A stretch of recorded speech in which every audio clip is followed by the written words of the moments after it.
des bras derrière des barreaux. Et très vite, les rebelles syriens libèrent les premiers prisonniers de Seydnaya.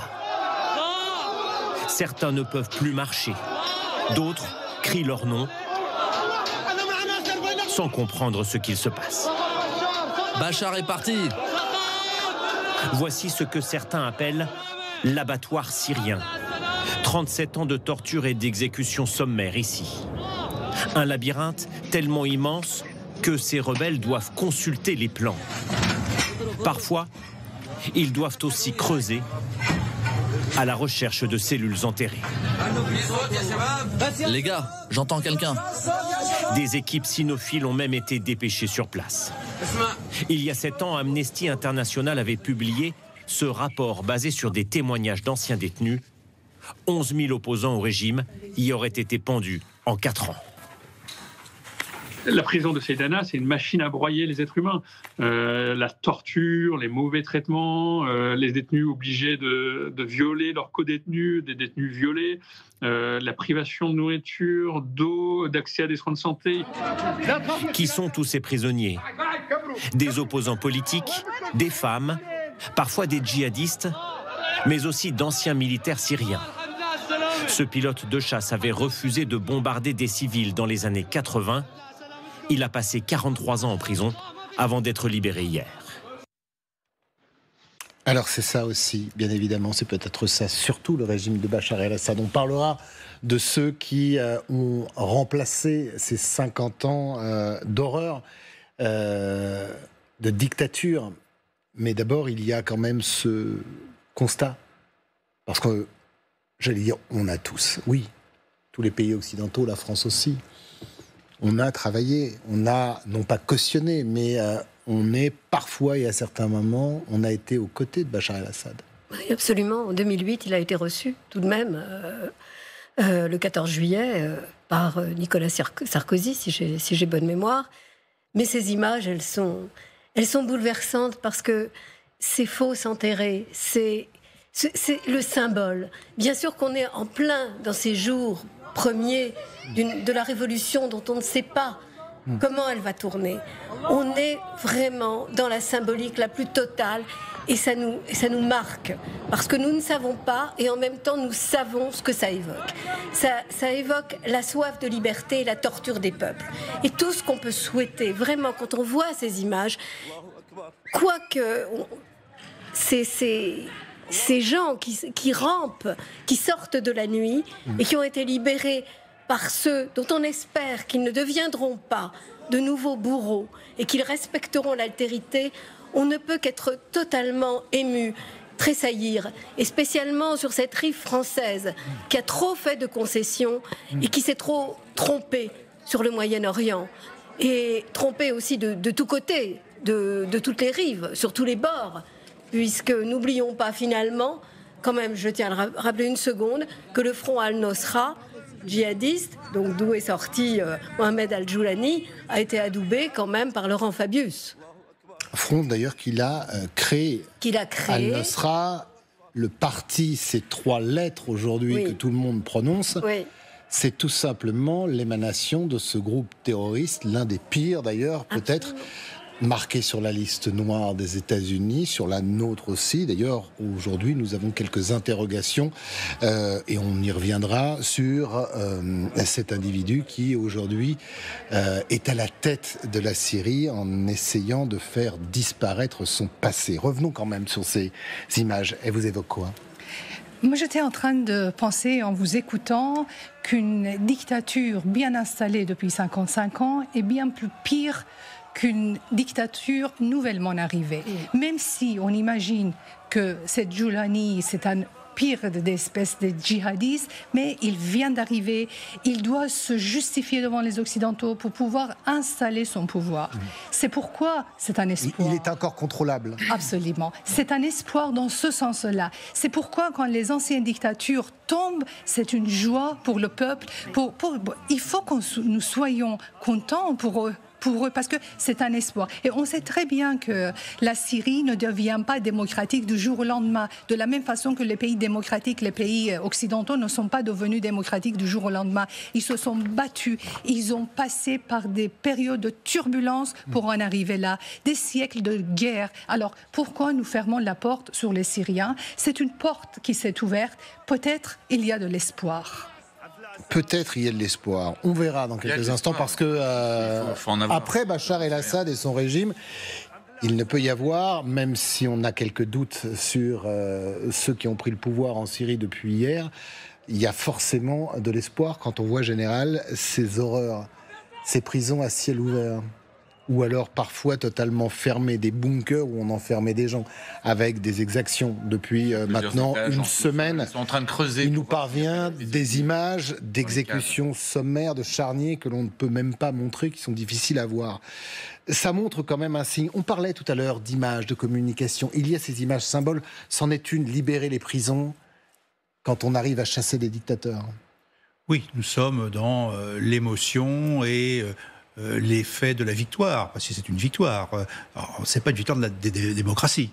Je veux quand même un peu rester un peu plus... c'est une victoire sur la dictature, voilà, c'est pour le moment. Tout à fait pareil. Nous ne sommes pas en voie vers la démocratie, et il n'a jamais été évoqué d'ailleurs qu'une démocratie serait installée en Syrie. Je crois qu'il faut pas... Il y a des choses qui sont faciles du discours qu'on entend depuis quelques jours. Oui, le dictateur est tombé, c'est une bonne chose. Non, la démocratie n'est pas en marche. Ce n'est pas le projet politique qu'on distingue à travers ceux qui ont participé à cette chute du dictateur. On irait plutôt vers la charia, mais bon. On n'irait pas jusqu'à là pour l'instant. Attendons de voir, parce qu'il y a différentes forces. En tout cas, c'est ce qui se passe dans le territoire qui est contrôlé aujourd'hui par Al-Jouaini. Tout à fait. Donc effectivement, à Idlib, la charia a été appliquée. On a comme suffisamment de témoignages. Lapidation de femmes adultères.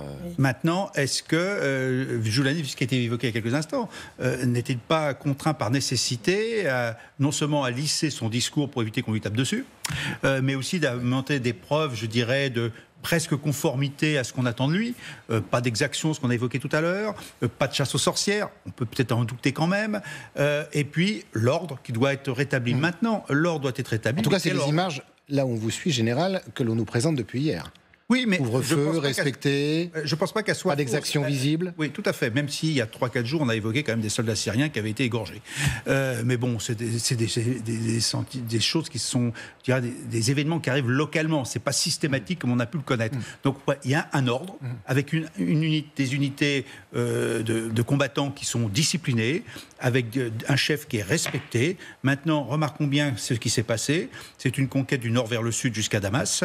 On a une question à l'ouest qui n'est pas réglée et une question à l'est qui n'est pas réglée. Quel sera finalement le schéma final de la Syrie de demain avec tous ces éléments, l'influence turque, l'influence peut-être aussi d'une armée syrienne de libération qui n'est pas djihadiste, et puis l'État islamique qui revient, qui était déjà installé et que les Américains combattent en particulier, et puis ce risque quand même d'un État dit islamique aux frontières d'Israël. Ne l'oublions pas quand même. Abou Mohamed Al-Jouaini, ce personnage, cette mutation vers une forme de respectabilité, on va le voir avec ce sujet signé Frédéric Agnès.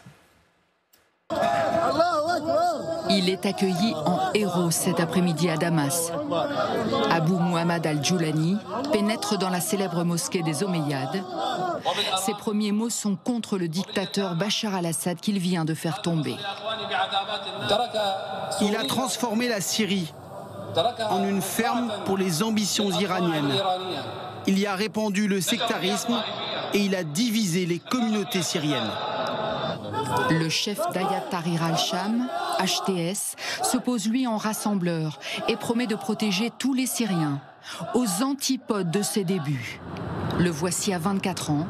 Il est alors membre de l'État islamique. Les États-Unis viennent de l'arrêter. Il passera 5 ans en prison.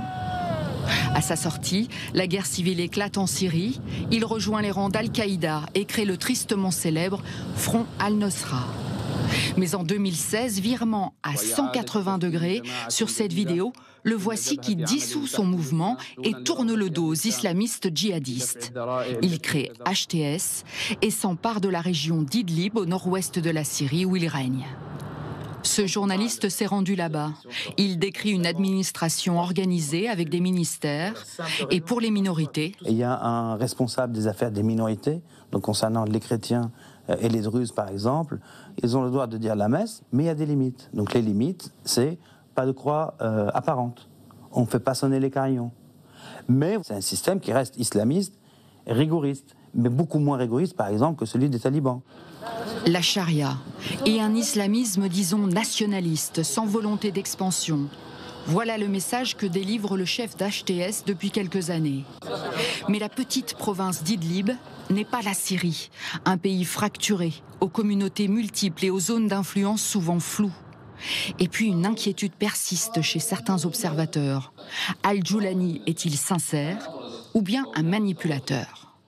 Sa stratégie, c'est celle de se présenter comme justement un pragmatique, de dire qu'il accueillera absolument tout le monde et qu'il y aura quand même des protections pour toutes les communautés syriennes. Mais on attend de voir, parce que dans son ADN, c'est bien quand même l'histoire d'Al-Qaïda qui est là. Le nouveau maître de Damas sera jugé sur ses actes. Seul l'avenir dira si son arrivée au pouvoir signe le crépuscule d'une nation ou l'aube d'un nouveau jour. Et dans ce reportage signé Frédéric Agnès, vous avez reconnu Martine Gosselin qui est sur ce plateau. Alors tout à l'heure, nous étions avec Fabrice Balanche, qui est un professeur, directeur de recherche à l'université Lyon 2, auteur de Les leçons de la crise syrienne. Il était totalement d'accord avec vous, chère Martine, il allait même plus loin.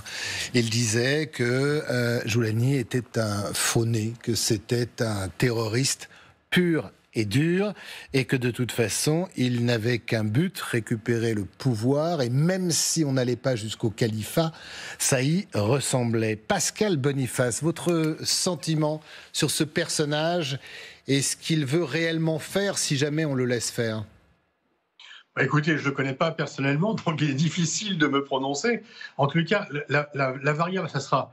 Est-ce que son nationalisme est important ? Parce que si vraiment il est aussi nationaliste qu'on le dit, eh ben, il aura intérêt à ne pas remettre les mêmes erreurs que l'État islamique, qui se pensait indéboulonnable, qui pensait avoir une assise territoriale et qui s'est mis tout le monde à dos à faire des choses inacceptables. Donc il devra laisser un peu d'espace, ne serait-ce que s'il veut que la Syrie renaisse de ses cendres, que l'économie redémarre, que les différentes composantes de la mosaïque syrienne puissent retravailler ensemble.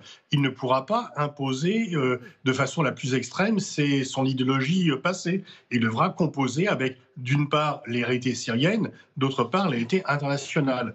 Parce que, pour l'instant, il est toujours placé son organisation est toujours placée sur la liste des organisations terroristes, non pas par les Occidentaux, mais par l'ONU. Donc, c'est beaucoup plus large. Il doit aussi composer avec ses voisins arabes et peut-être arrêter le trafic de drogue que Bachar el-Assad laissait faire pour remplir le poche de ses alliés. Donc, en fait, il a un choix. S'il veut réussir, il ne pourra pas appliquer la partie la plus extrême de son programme. Ceci étant, on voit bien que les talibans, qui lorsqu'ils ont pris le pouvoir en août 2021, ont voulu faire croire qu'ils avaient changé et qui sont exactement les mêmes que ceux qui avaient été délogés du pouvoir en 2001.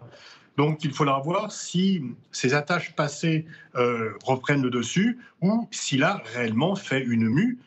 Alors, bien sûr, il ne va pas devenir chrétien-démocrate, bien sûr, mais en même temps, il y a des pays qui appliquent la charia avec lesquels nous avons d'excellentes relations. Le tout, c'est de savoir s'il y a exportation du terrorisme, exportation du trafic de drogue, et au moins un minimum, disons, d'inclusion qui est respecté.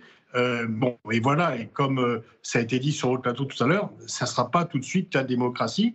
Le dictateur est tombé s'il y a la fin des tortures, si aussi le nouveau pouvoir évite une vengeance sectaire sur les Alaouites, en disant que tous les Alaouites étaient des suppôts de Bachar. Voilà, il y a des erreurs à ne pas recommencer. Ce sont les erreurs qui ont été commises en Irak en 2003, où on a viré tout le monde et ça a été le chaos.